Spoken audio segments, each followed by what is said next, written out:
그 앞에 시간에 우리가 그 스토어 브랜드에 대한 거를 맞추고 이번 시간에는 거리 브랜드부터 시작하도록 하겠습니다. 이 거리 브랜드라고 하는 것은 우리가 소매 매장과 카페 그리고 공공시설로 구성된 특정한 거리도 오늘날 일종의 장소 브랜드로 인식되고 있는 상황입니다. 예를 들어서 싱가포르의 오차드 로드는 싱가포르의 쇼핑 명소이자 많은 관광객들이 방문하는 싱가포르 대표 거리 브랜드라고 하겠습니다. 여기를 가면 2.2km에 달하는 일방 통행의 이 오차르 로드 거리는 이색적인 쇼핑몰로 양옆 도로가 가득 차 있는 상황입니다. 개성이 강한 매장들과 그리고 레스토랑들 그리고 여행시설들이 즐비하게 늘어선 이 도로는 오늘날 싱가포르의 중심 장소라고 많은 사람들이 일컫고 있습니다. 또한 이 도시는 아름다운 꽃과 가로수가 길게 펼쳐져 있어서 도심에서 아름다운 풍광을 관광객들이 즐길 수 있습니다. 한마디로 걸으면 기분이 좋아지는 길로 사람들이 생각하고 있습니다. 이 거리는 1830년부터 자연 발생적으로 생겼지만 지난 30년간 싱가포르 국가가 도시개발청의 체계적인 노력에 힘입어서 현재의 명성을 가진 프리미엄 거리 브랜드로 발전하게 되었습니다. 오차드 계획 지역이라고 하는 프로젝트를 통해서 인류 레스토랑, 쇼핑몰이 아름다운 자연과 더불어 세계적인 수준의 경쟁력을 가지게 된 것이죠. 편리한 교통시설과 세계인을 타겟으로 하는 호스피탈리티 시스템 그리고 영어의 사용이 오늘날 오차드 로드가 전 세계인의 관광객으로 모으게 하는 힘이라고 볼 수 있습니다. 두 번째는 미국의 라스베이거스로 글로벌 리조트 시티로 도박과 쇼핑을 한 장소에서 집결해서 독특한 매력을 키운 거리 브랜드입니다.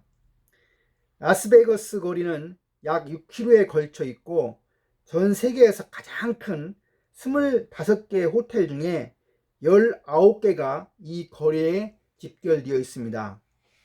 방 개수만 6만 7천 개가 넘는 것입니다.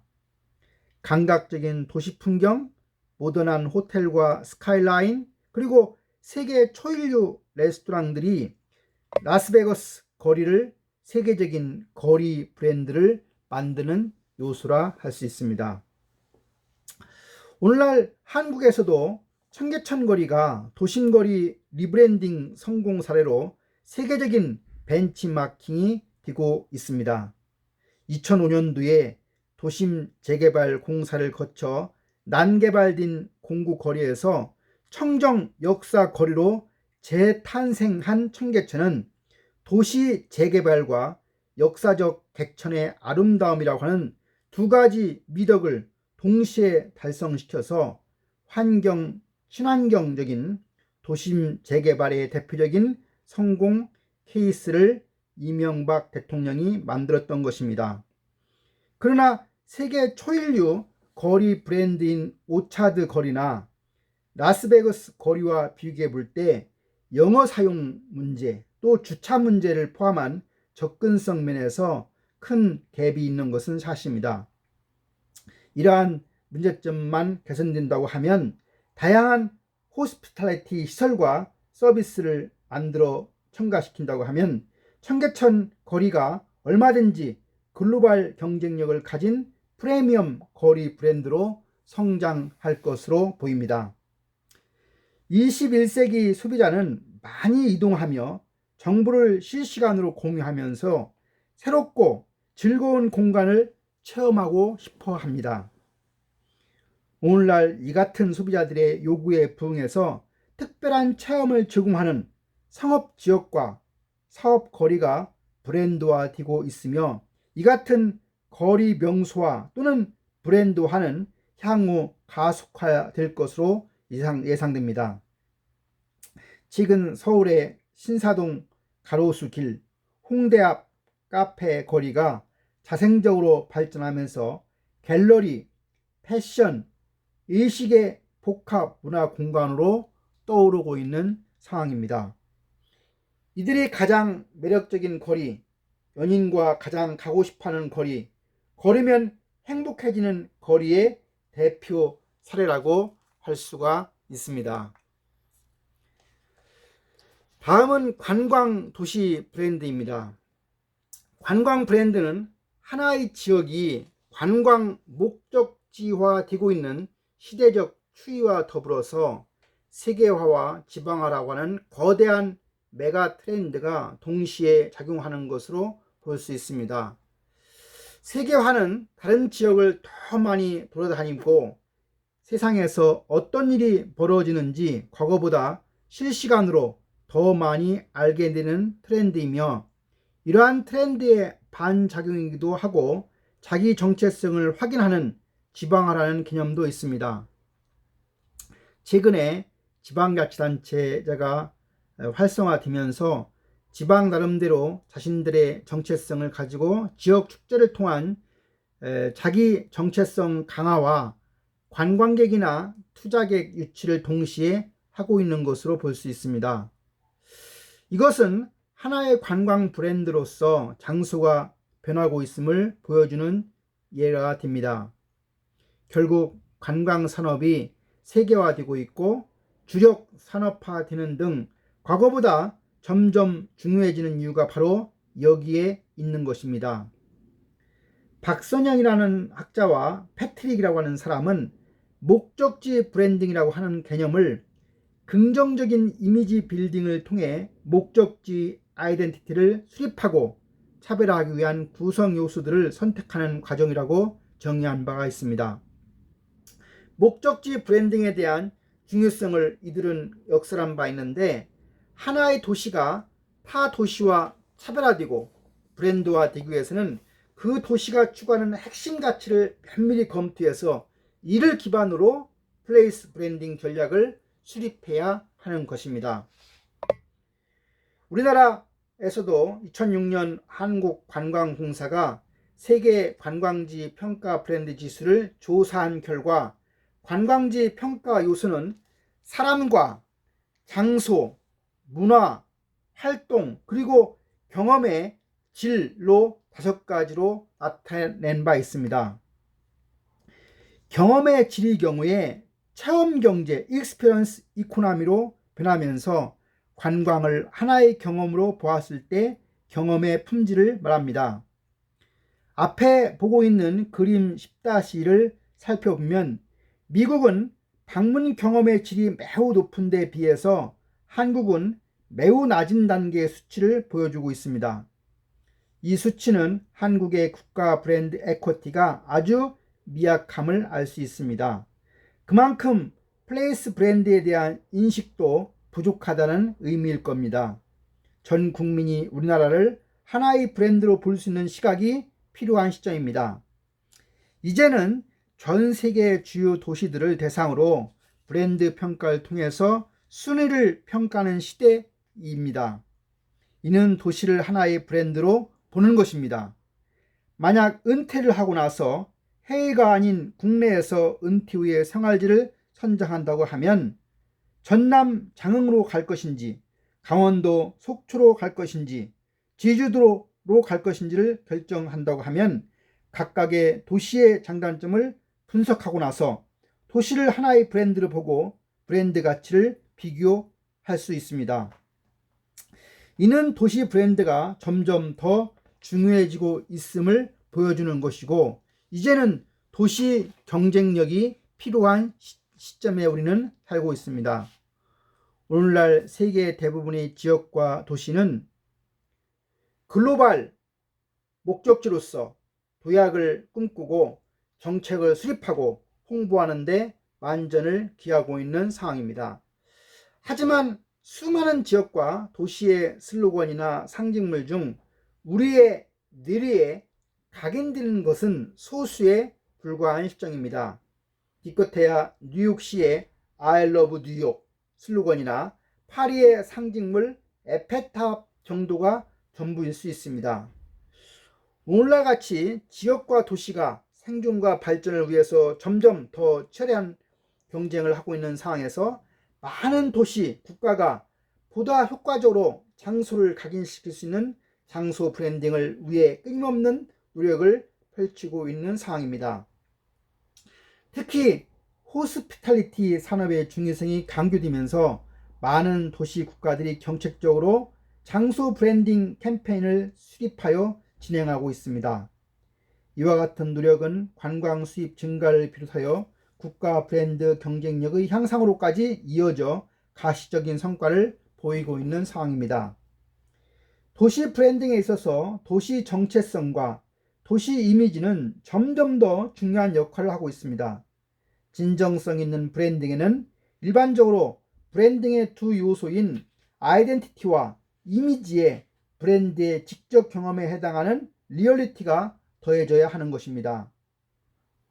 서용구 교수와 이희정은 브랜드 개성에 대한 아커의 척도를 바탕으로 진행된 도시 브랜드 개성에 대한 국내 소비자들의 인식을 측정한 연구에서 도시의 개성이라고 하는 것은 신뢰성, 흥미, 지성, 선도성, 여성성으로 구분됨을 제시한 바 있습니다.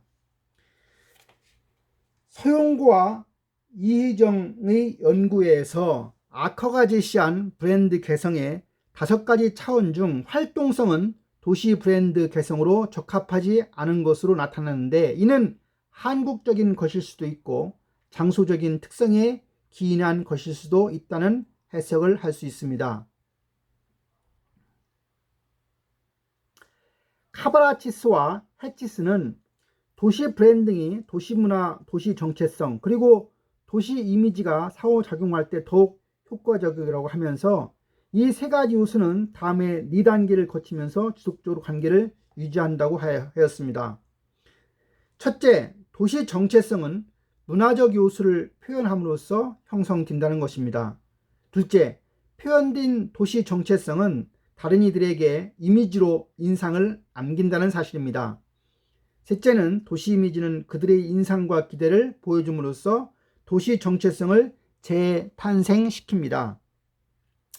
넷째, 다시 형성된 정체성은 새로운 의미와 상징을 도시 문화에 반영함으로 해서 3가지 요소가 끊임없이 커뮤니케이션하는 모습을 보여줍니다. 오늘날 도시는 소비하는 제품으로 간주되어 매력적이지 않는 도시는 경쟁에서 밀려나고 경제 침체와 쇠퇴를 직면할 수밖에 없습니다. 그러므로 많은 도시들이 주민, 기업, 관광객, 투자자 등을 유치해서 모든 이해관계자들의 호의적이고 장기적인 관계를 지속적으로 유지함으로 해서 도시 발전을 추구하는 것이 오늘날 도시 브랜딩 전략의 핵심이 되는 것입니다. 결국 도시 브랜딩이란 도시 정체성과 도시 이미지의 상호작용을 통해서 도시의 가치를 제고하는 마케팅 활동인 것입니다. 대부분의 국가나 도시의 장소 브랜딩은 관광객의 수나 투자 유치를 늘리기 위해 일부의 인식을 개선하는 것을 목표로 합니다. 어떤 경우이든 장소 브랜딩은 그곳에 이해관계를 갖는 무수히 많은 주체들, 즉 거주민들, 기업체, 공공기관, 정보조직, 철도망 같은 국영기업체 등이 함께 만들어낸 가이드라인을 폭넓게 수용하고 따름으로 해서 성공을 보장할 수가 있는 것입니다. 다음은 국가 브랜드입니다. 국가 브랜드는 브랜드 가치를 구축하고 관리하는 데 큰 어려움이 있습니다. 그 이유는 국가 브랜드를 구성하는 요소들이 너무 광범위하고 복합적이며 이들이 상호 연결되어 있기 때문입니다. 따라서 단기간에 몇 가지 정책으로 브랜드 가치를 높이는 것은 매우 어렵다고 하겠습니다. 매년 세계 도시 브랜드 순위를 발표하는 안홀트의 도시 브랜드 지수에 따르면 도시 브랜드의 구성 요소에는 첫째, 자존감, 둘째, 장소, 셋째, 잠재력, 넷째, 생동감, 다섯째, 사람들의 친절함과 문화적 다양성, 여섯째, 숙박, 교육, 여가, 의료 등의 도시의 기본적인 시설 등입니다. 2013년도 안홀트의 시티 브랜드 인덱스에 따르면 탑 5에는 런던, 시드니, 파리, 뉴욕, 로마가 선정된 바 있습니다. 한국은 다양한 노력에도 불구하고 현재 한국 국가 브랜드 가치는 GDP 대비 약 57% 수준에 머물고 있는 것으로 평가받고 있습니다.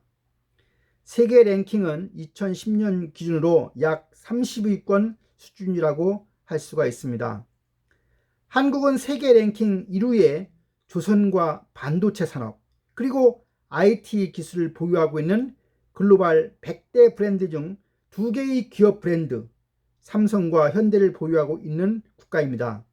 그러나 관광과 도시 브랜드 경쟁력이 상대적으로 뒤처지고 남북한이 분단되어 있어서 코리아의 어떤 국가 정체성이 취약한 것이 국가 브랜드에 마이너스 영향을 미치고 있는 것이 사실입니다.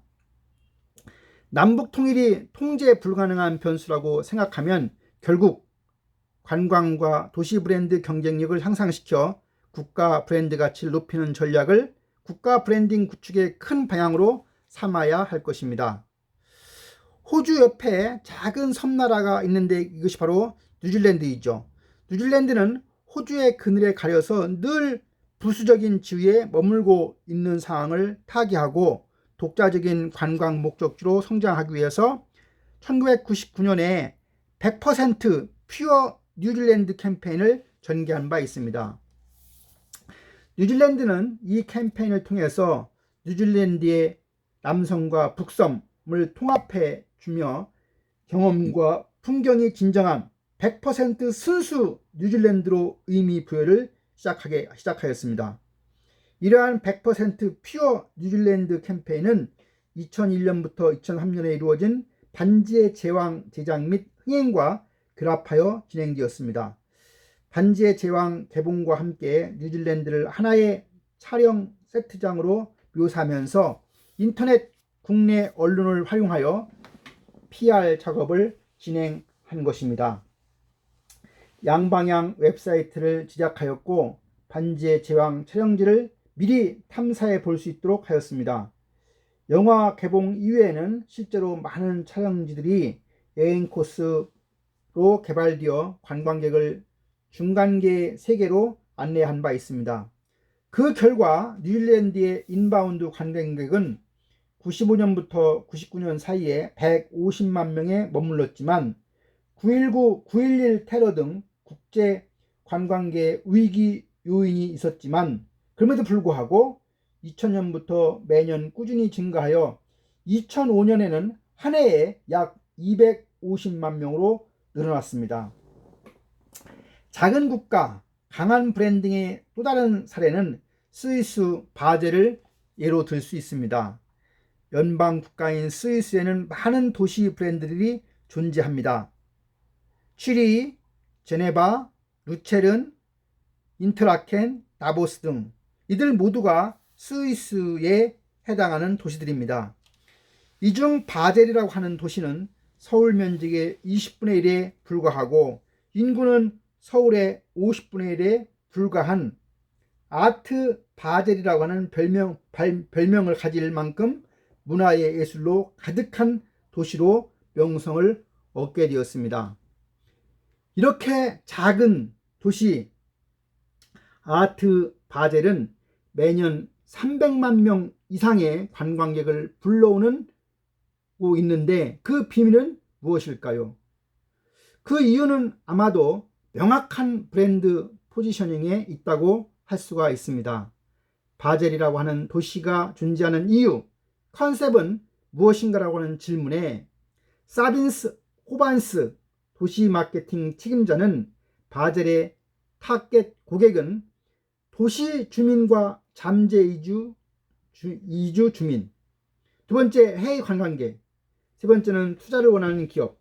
네 번째는 대형 이벤트 업체들이라고 정하고, 이들 4개 대상을 만족시키기 위해서 몇 년에 걸친 연구조사를 거쳐 다음과 같은 4가지 포지셔닝 스테이트먼트 진술문을 수립한 바 있습니다. 첫째, 바젤은 연구, 개발, 과학, 그리고 교육의 도시이다. 두 번째, 바젤은 순수 미술의 중심지로 유럽 최고의 도시 중 하나가 된다.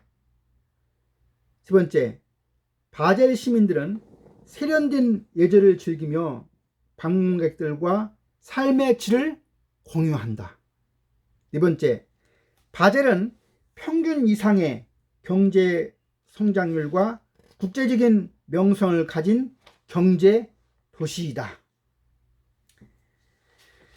스위스 바젤과 뉴질랜드의 사례에서 보는 것처럼 기업 제품 브랜드에 비하여 보다 다양한 이해 관계자들이 관여하는 국가 브랜딩에 있어서 거주민, 언론, 비영단체, 정치권, 행정부, 기업체, 외국인 방문객 등 다양한 이해 관계자들의 목소리와 의견이 적절하게 반영되어 있는 브랜드 아이덴티티 구축이 필요하며, 세련되고 매력적인 이미지를 가진 문화 국가로 포지셔닝하는 노력이 필요한 시점이라고 할 수가 있습니다. 이번 장 플레이스 브랜딩의 사례는 종합 사례로 앞에서 I love 뉴욕이라고 하는 캐치프레이즈에서 보는 뉴욕을 우리가 사례로 분석하게 되어 있습니다. 이번 장 다 수업이 끝나면 그 뉴욕이라는 종합 사례를 통해서 뉴욕이 어떻게 세계적인 도시 브랜드로 성장했는지를 읽혔으면 좋겠습니다. 이것으로 이번 장을 마치도록 하겠습니다. 수고했습니다.